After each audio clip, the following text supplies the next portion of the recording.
اعوذ باللہ من الشیطان الرجیم، بسم اللہ الرحمن الرحیم۔ السلام علیکم ورحمۃ اللہ وبرکاتہ۔ محترم سامعین، آج کی ویڈیو میں ہم آپ کو بتائیں گے کہ حضرت محمد مصطفیٰ صلی اللہ علیہ وسلم، حضرت ابوبکر صدیق اور عمر فاروق رضی اللہ تعالیٰ عنہ کے دور میں جو لوگ دین اسلام سے پھر گئے تھے ان کے خلاف جہاد کس نے کیا تھا، پھرنے والے یہ لوگ کون تھے اور کیسے یہ بعد میں مسلمان بھی ہوئے تھے یا نہیں ہوئے تھے، آج کی ویڈیو میں اسی بارے میں ہم بات کریں گے۔ حضور اکرم صلی اللہ علیہ وسلم کی حیات مبارکہ میں چند آدمی اور وفات اقدس کے بعد بہت سے لوگ دین اسلام سے مرتد ہو گئے تھے، جن سے اسلام کی بقا کو شدید خطرہ لاحق ہونے والا تھا، لیکن قرآن مجید نے برسوں پہلے یہ غیب کی خبر دے دی اور پیشین گوئی فرما دی کہ اس بھیانک اور خطرناک وقت پر اللہ تبارک و تعالیٰ ایک ایسی قوم کو پیدا فرمائے گا جو اسلام کی محافظت کرے گی، اور وہ ایسی 6 صفتوں کی جامع ہوگی جو تمام دنیاوی اور اخروی فضائل و کمالات کا سرچشمہ ہیں، اور وہ 6 صفات یہ ہوں گی۔ نمبر 1، وہ اللہ کے محبوب ہوں گے، وہ اللہ سے محبت کریں گے، وہ مومنین پر بہت مہربان ہوں گے۔ نمبر 4، وہ کافروں کے لیے بہت سخت ہوں گے۔ نمبر 5، وہ خدا کی راہ میں جہاد کریں گے۔ نمبر 6، وہ کسی ملامت کرنے والے کی ملامت سے کبھی خائف نہیں ہوں گے۔ صاحب تفسیر جمل نے کشاف کے حوالے سے یہ تعریف فرمایا ہے کہ عرب کے 11 قبیلے اسلام قبول کر لینے کے بعد آگے پیچھے اسلام سے منحرف ہو کر مرتد ہو گئے تھے۔ 3 قبائل تو خود نبی کریم صلی اللہ علیہ وسلم کی موجودگی میں، اور 7 قبیلے حضرت امیر المؤمنین ابوبکر صدیق رضی اللہ تعالیٰ عنہ کے دور خلافت میں، اور ایک قبیلہ حضرت عمر فاروق رضی اللہ تعالیٰ عنہ کے خلیفہ ہونے کے بعد۔ مگر یہ 11 قبیلے اپنے انتہائی کوششوں کے باوجود اسلام کا کبھی بھی کچھ نہ بگاڑ سکے، بلکہ مجاہدین اسلام کے سر فروشانہ جہادوں کی بدولت یہ سب مرتدین تہس نہس ہو کر فنا کے گھاٹ اتر گئے، اور پرچم اسلام ہمیشہ برابر بلند سے بلند تر ہوتا ہی چلا گیا، اور قرآن مجید کا وہ وعدہ اور غیب کی خبر بالکل سچ اور صحیح ثابت ہو کر رہی۔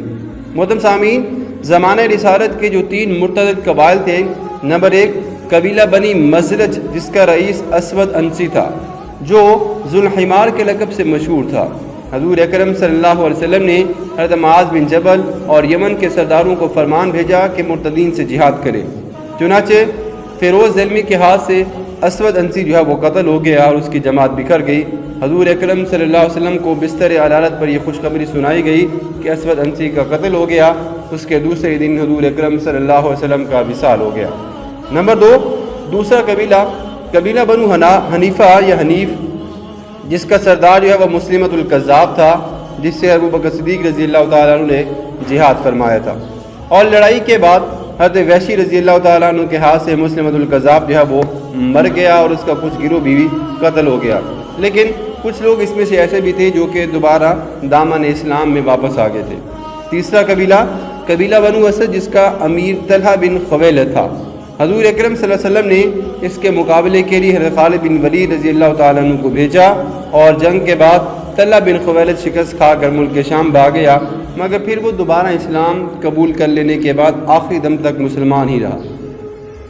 حضرت ابوبکر صدیق رضی اللہ تعالیٰ عنہ کے دور خلافت میں جو 7 مرتد قبائل تھے، نمبر 1، قبیلہ فزارہ جس کا سردار عینی بن حسن فزاری تھا۔ نمبر 2، قبیلہ غطفان جس کا سردار کرہ بن سلمہ کشیری تھا۔ نمبر 3، قبیلہ بنو سلیم جس کا سرغنہ فجاب بن یالیل تھا۔ نمبر 4، قبیلہ بنی یربو جس کا سربراہ مالک بن بریدہ تھا۔ نمبر 5، قبیلہ بنو تمیم جن کی امیر سجا بنت منظر یا سجا بنت حارث ایک عورت تھی جس نے مسلمۃ الکذاب سے شادی کر لی تھی۔ نمبر 6، قبیلہ کندہ جو اشعت بن قیس کے پیروکار تھے۔ نمبر 7، قبیلہ بنو بکر جو ختمی بن یزید کے تابعدار تھے۔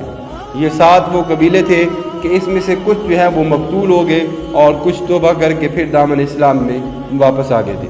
اور ایک قبیلہ جو کہ حضرت عمر فاروق رضی اللہ تعالیٰ عنہ کے دور خلافت میں تھا، یہ قبیلہ غسطان تھا جس کی سرداری جبلہ بن اہیم کر رہا تھا، مگر حضرت عمر فاروق رضی اللہ تعالیٰ عنہ کے پرچم کے نیچے صحابہ کرام نے جہاد کر کے اس گروہ کا قلعہ کما کر دیا، اور اس کے بعد پھر کوئی قبیلہ کبھی مرتد ہونے کے لیے سر نہیں اٹھا سکا۔